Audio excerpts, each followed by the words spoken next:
Sometimes it's easy to follow people, and that kind of determines on where they're going. For example, if someone says, follow me to the new Avengers movie, that's an easy follow, at least for me. Anyone see the new Avengers movie? Anyone? Okay. Was it good? Cool.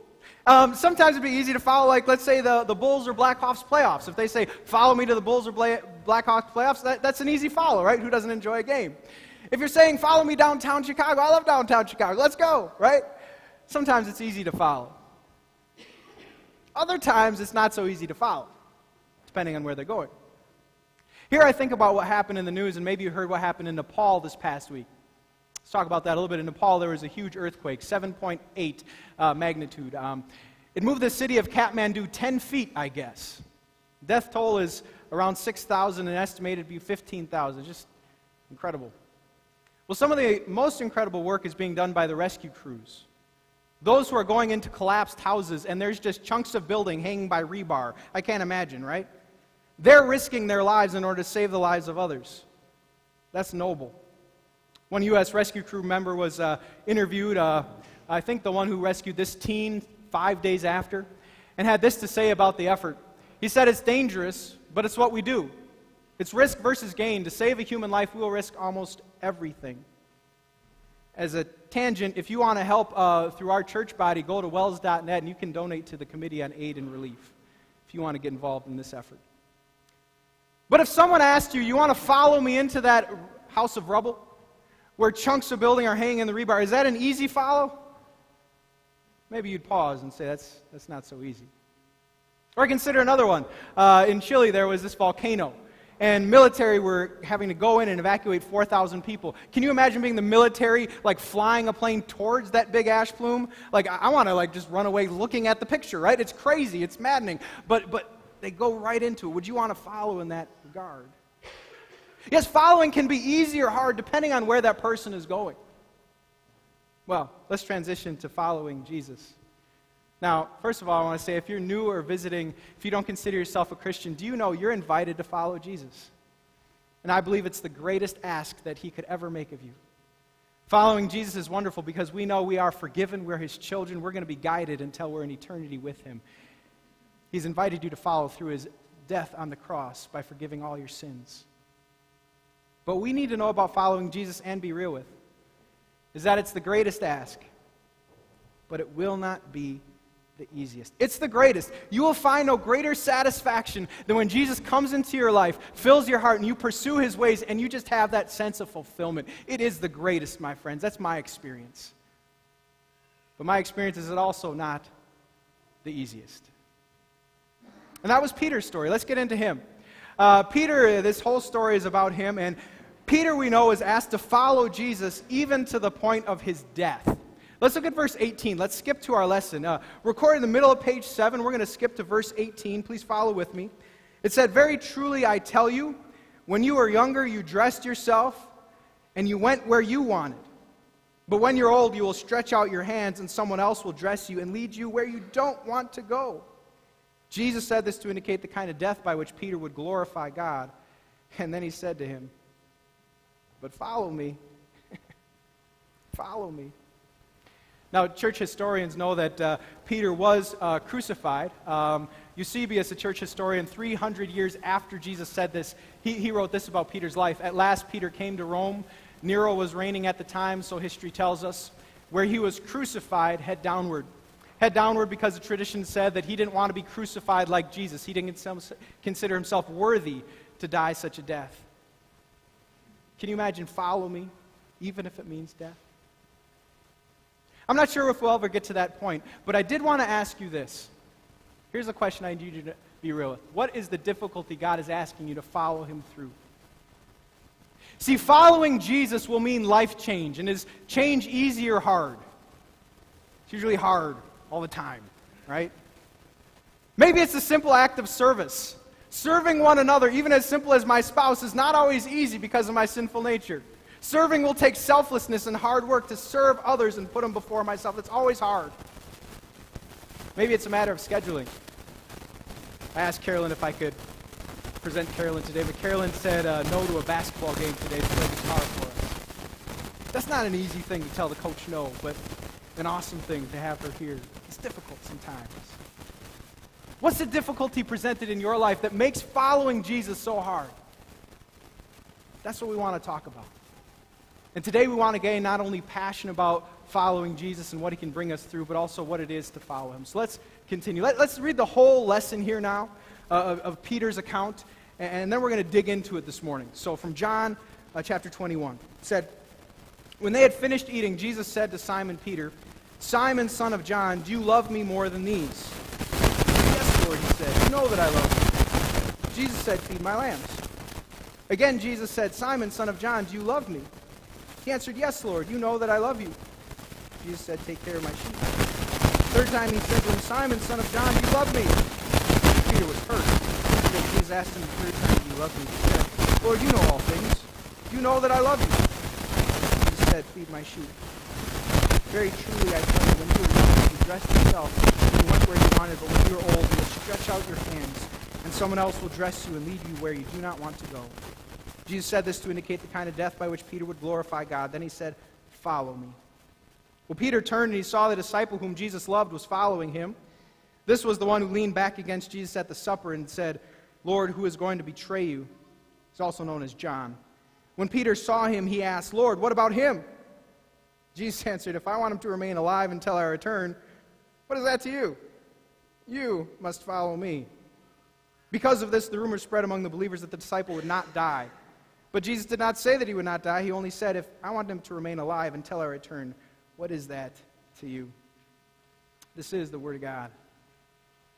Words of compassion by Jesus to Peter, and words to follow him. May God bless us as we study. Another big news item was what is happening in Baltimore. And maybe you heard of the rioting going on. The Sox played a game without any fans, which is kind of crazy. It didn't help them. I hope the Sox get better this year, right, Sox fans? It didn't help them. They didn't win that game. But one of the crazier stories from that is the mom who caught her son protesting. Did you hear about this? Yeah, the mom was watching TV and, "Oh, there's my son, the rioter. Great." And maybe you saw what happened afterwards. She was on TV disciplining her son, trying to pull him from that. I'm not advocating a certain type of discipline by bringing this up, but what I do know is that guy, he was caught red-handed. Like, he's busted, right? Like, it's toast for him, right? You need to know that's where Peter was sitting in this lesson. He was busted.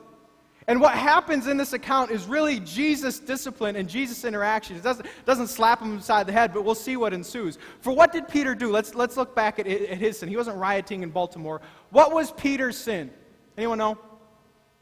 He denied him, right? Denied him 3 times, and Jesus even warned him that he would do it. Jesus said, "You're going to die." He's like, "No." In fact, look at what Peter said about what was going to happen. He said, "Even if all fall away on account of you, I never will, Jesus. All those others, they're so worse than I am. I would never do that. And then we have the interplay of verse 15. Look back at what he says. Verse 15, you follow along? It said, "When Jesus had finished eating, Jesus said to Simon Peter, 'Simon Peter, do you love me more than these?'" Because he just said, "I would follow you more than anyone else." And many commentators think that Jesus was trying to play on the fact, "Peter, do you claim to have a better love than any of the disciples? Peter, is that still the message?" It's like Jesus is shining a spotlight into his worst moment. Like, "Jesus, I thought you were sympathetic. I thought you were forgiving. Why are you being so harsh with Peter? Like, let him off the hook. Like, calm down." But no, he shines a spotlight into the worst part of his following activity. Here's what you need to know. At one point or another in your life following Jesus, your guilt will catch up with you. And I believe that will be the activity of God. At one point or another, you will look at your life and you will be like, "Oh my goodness, how in the world did I do that, say that, or get to this point? I am an awful, awful person." That is the convicting work of the Holy Spirit on your heart, and it is good for you to be real with that. For this is what you need to know about following Jesus. You must be shown the true depth and ugliness and complexity of your sin and my sin. It kind of reminds me of fixing stuff.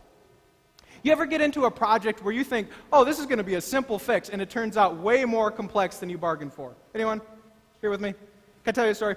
I was trying to replace my mailbox mounting board. So it's just a simple wooden board, and the mailbox falling off. The snow plows came by, mailbox on the ground. Did anyone have their mailbox fall on the ground because of snow plows? Thank you, right. Well, it not only fell to the ground, the board split.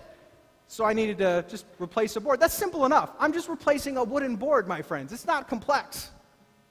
The problem is the screws are stripped. So when I put the screw gun in it, it just turns around. I jam a wider bit screwdriver in that. That doesn't help either. Well, then I have the bright idea. I'm going to take a wood saw, and I'm just going to saw the existing board to get at the screw so it's exposed.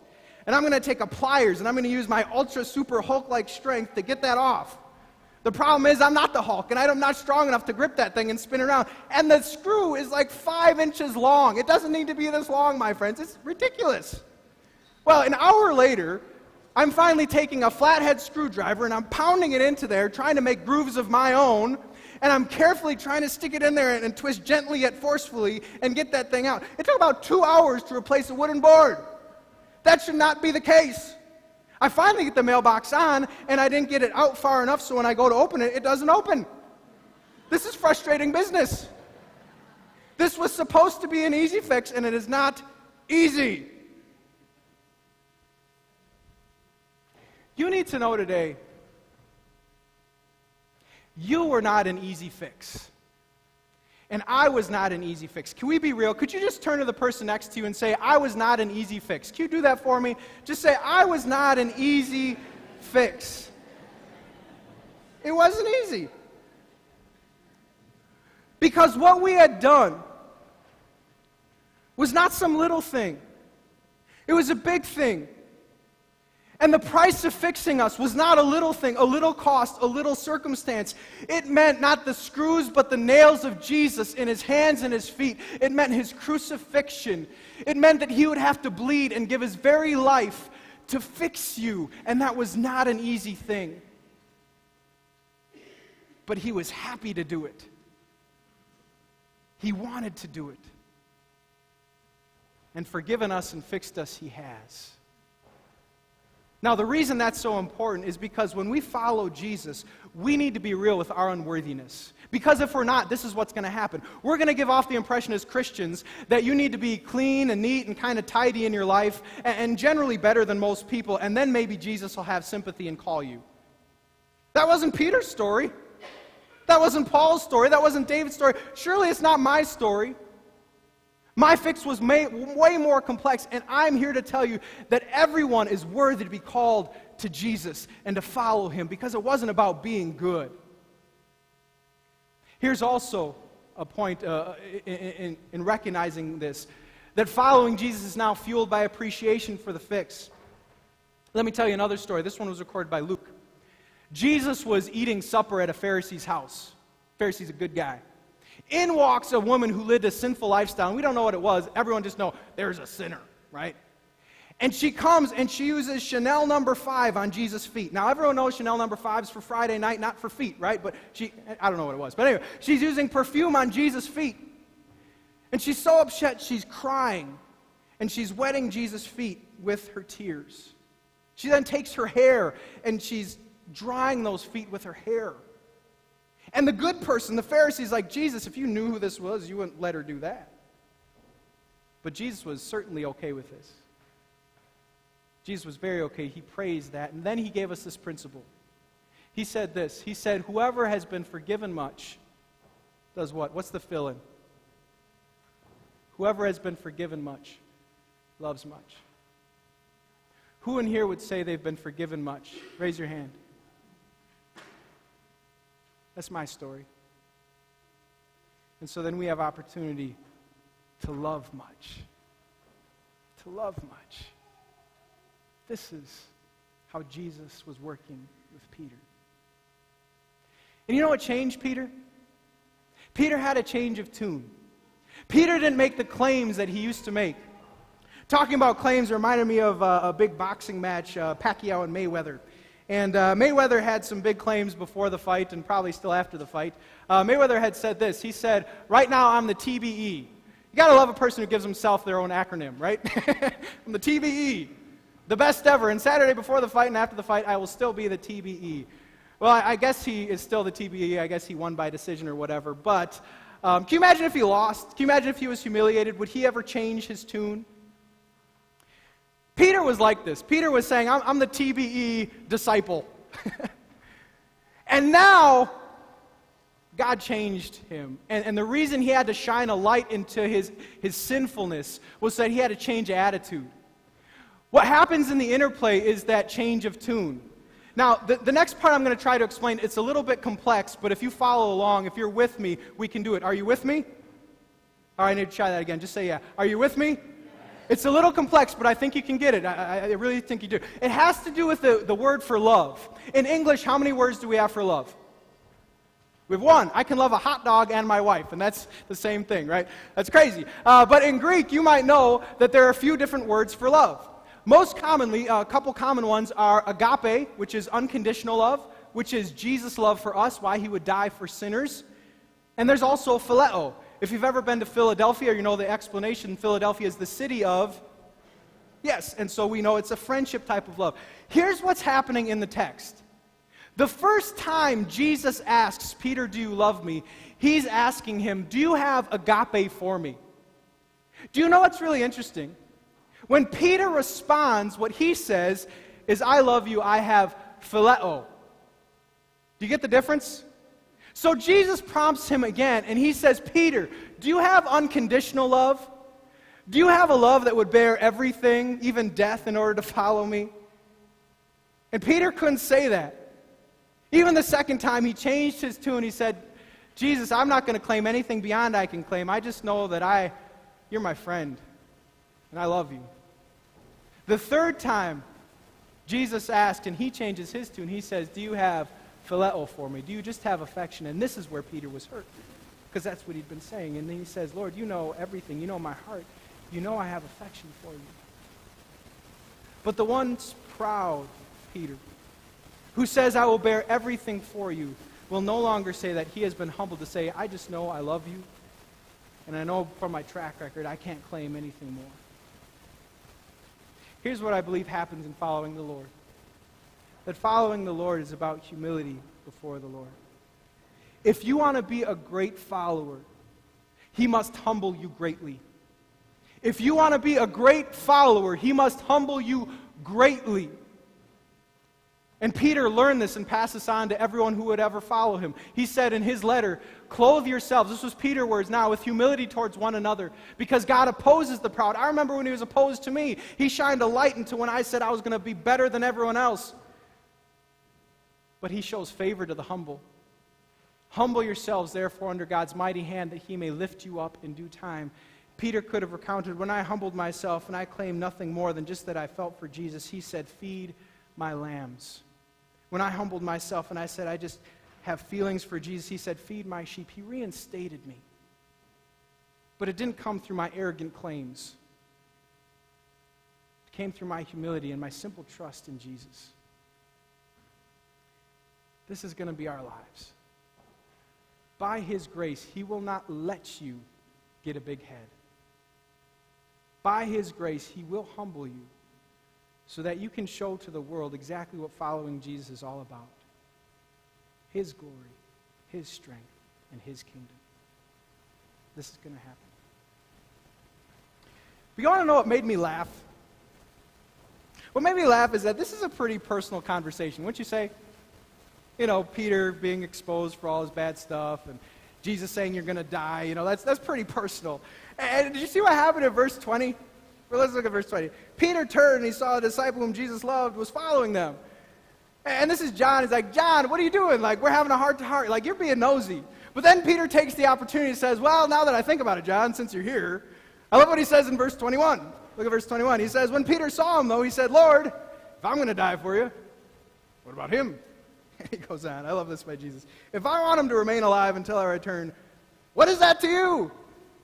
What is that to you? AKA, this is none of your beeswax.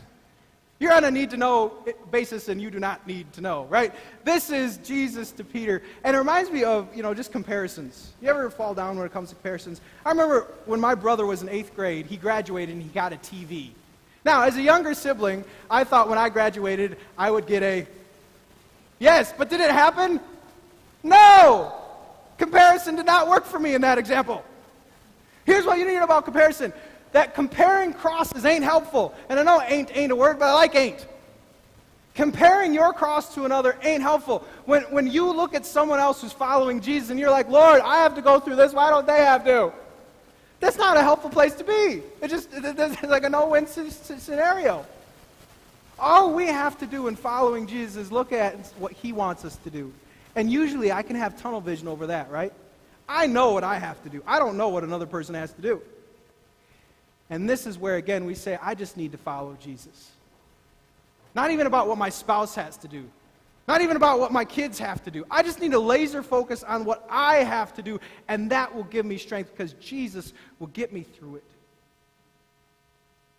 So I asked you, what is the difficulty in your life right now to follow Jesus? And I need to leave you with some hope. Because this is what I believe. The greater and the bigger the difficulty, the greater and the bigger God's opportunity. You know, the New Testament Christians, they were crazy. They had a crazy outlook. In fact, to talk about this, I'll never forget watching 60 Minutes, and it was about persecution of Christians by ISIS in the Middle East. They interviewed a man who, ISIS came to their house, stole all his money, and they told him to convert or die. And if they killed him, he had a wife and 2 daughters that they were just going to take, and he didn't know. Now, that's a miserable situation to be in. That is not an option that I would wish on myself. I consider the prayer we had for our worker in Nepal, our contact. Wells is doing mission work in Nepal, and as he was found to be a Christian, they kidnapped him. And we still don't know word back, do we? He's on his way to America. Lord be praised. Lord be praised. The greater the difficulty, the greater the opportunity. It reminds me of what Peter was facing. Peter, we know, would face death for the sake of Jesus, and we would all say, man, that's awful. And we would look at the 60 Minutes and the contact, and we say, that's awful. How and why and what could God be doing? But the New Testament Christians, they had a different perspective on suffering for Jesus. Look at this passage from Acts. They had just been flogged, and the apostles left the Sanhedrin rejoicing because they had been counted worthy. They had been counted worthy to suffer for the name. Now, at this point, you don't need to seek out suffering for Jesus. It's going to happen. You don't have to knock on the door of a member of ISIS and say, I love Jesus, what are you going to do? That's not what this is about, right? But when that comes, you need to know that with the greater difficulty is the greater opportunity. And I think in at least 3 ways. The first way, I think, is in experiencing his rescue.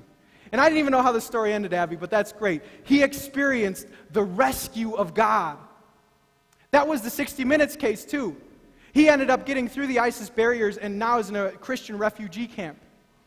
Do you know God could rescue you from that difficulty in a way you would never have experienced and never thought about if it wasn't presented that way?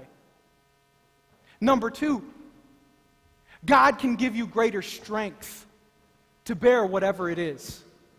You might be able to do things that you never thought you'd be able to handle, but now you can because of his strength in you. I love the commentary about Peter. I was reading this from a commentator. He said, Jesus would keep Peter faithful. Jesus would be the power. It's an opportunity for you to experience his strength. And number 3, it's an opportunity to give him greater glory. The greater the difficulty, the greater glory, the greater our confession. To say to the world around us, do you know there is one who's worth it? His name is Jesus. There is one who's worth even dying for. It's the one who died for me. May God so convince you if you're facing an obstacle to follow God. May he so empower you. And may the whole world know there is a fixer whose name is Jesus. Amen. Please stand.